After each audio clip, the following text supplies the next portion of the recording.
I must play every game I get an ad for immediately.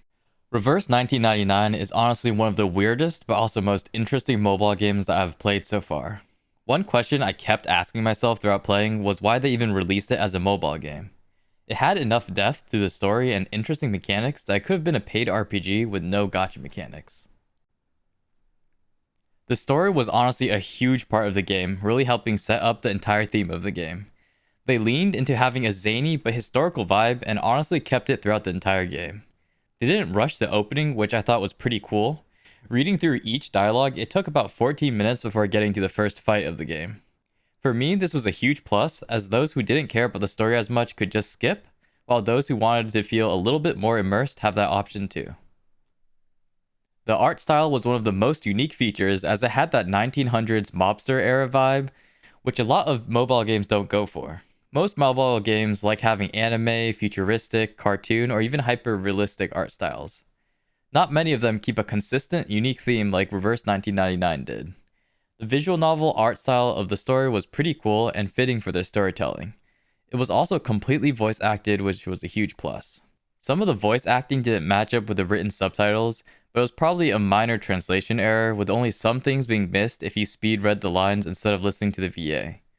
I was a little bit scared of how the gameplay would feel, as most of the advertisements were showing 2D art, but they managed to make it pretty decent with chibi characters and very stylized animations for a mobile game.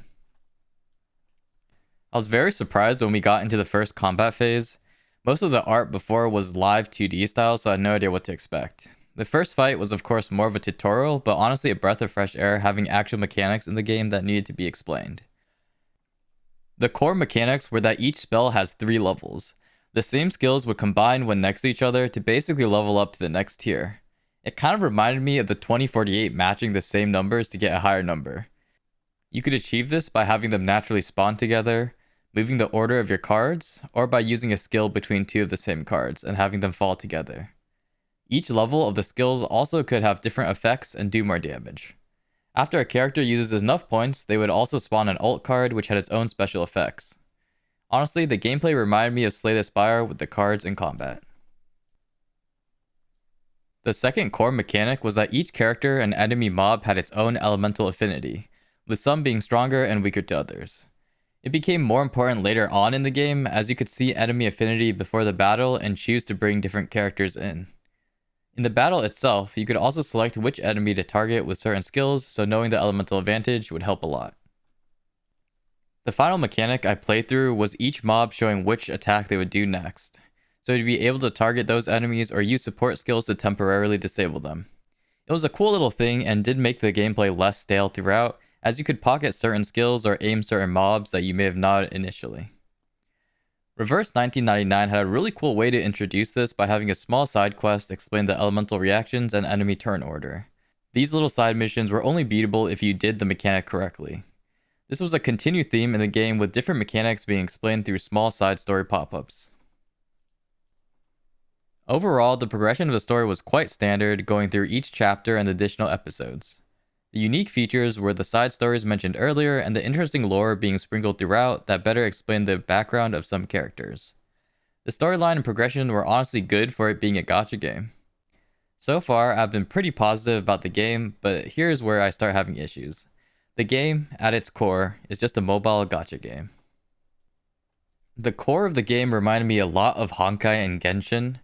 There were the classic resources to level up characters and items, but more importantly, there was the premium currency to pull for new characters.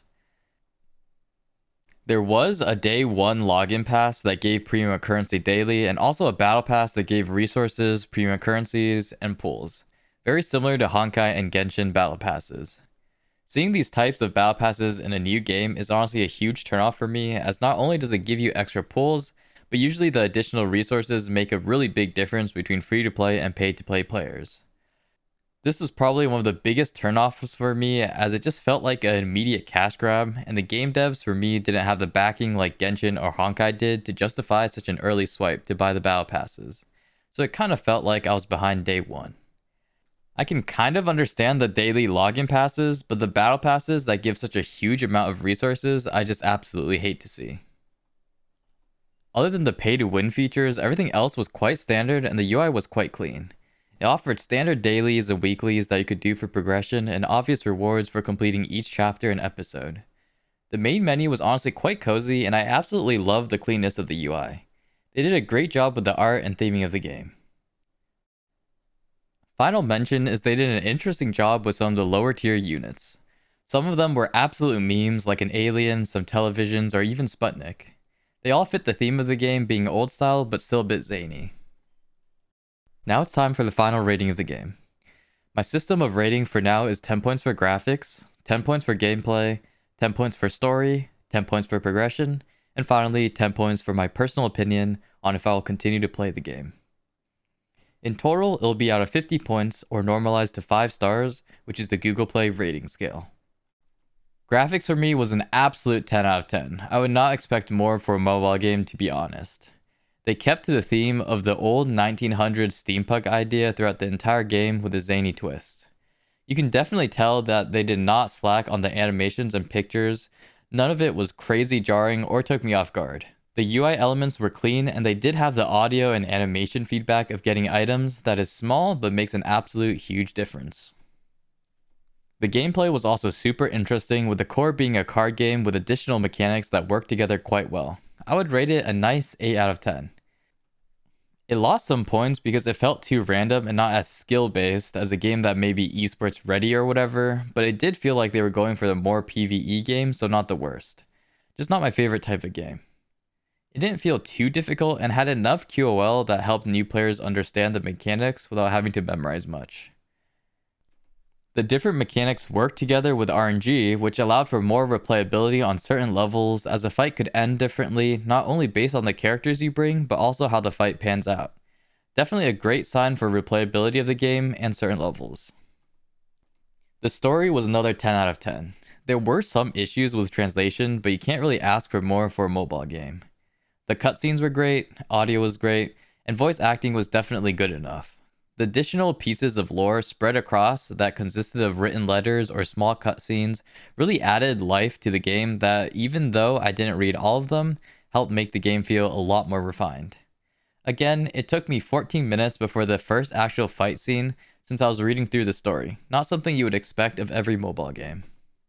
The progression part of the game is probably the lowest part. I'll rate it a 6 out of 10. It wasn't necessarily bad, but definitely basic in terms of that it was very standard for a mobile game. Episode 1, Chapter 1 to 10, then Episode 2, etc. The big point loss is that I consider any pay to win or way to get resources to be a part of progression. The resource pass, as I mentioned earlier, sucks. There was nothing special or pleasantly surprising in this area. The game had dailies, weeklies, and battle passes. Kinda disappointing considering how innovative the game was, putting so much effort into the mechanics and the story. I would not have minded paying some upfront cost for a game like this if it had no gacha elements and was more of an RPG. Finally, do I like the game and will I continue to play it? It feels honestly terrible, but I can't rate this very high. I'll have to go with 7 out of 10. Not the worst score, but I can't argue with the facts. Since streaming it and now making my review, I have not logged on to play the game. I'm honestly not 100% sure as to why I haven't been compelled to play the game, probably because of the core being a gacha game, but I just haven't logged on. It does suck since the graphics, gameplay, and story I absolutely loved. I guess I'm just not ready for another Genshin or Honkai-esque game at the moment. Overall, it was rated a 41 out of 50, which normalizes to 4.1 stars out of 5. Honestly, a great rating. I'm not surprised the game did this well. The game was fun and had a unique facade to it, which I cannot complain about. I do not regret trying it out and honestly looking forward to any other games by the devs, and may end up circling back and trying out this game more. Thanks so much for watching this second episode, and I hope to find more games like this that I can review. A quick shout out to my Twitch. I streamed my first impressions of the game, so if you want a more raw, memey first reactions, be sure to follow me on Twitch for future streams. The link will be in the comments. See you guys next time.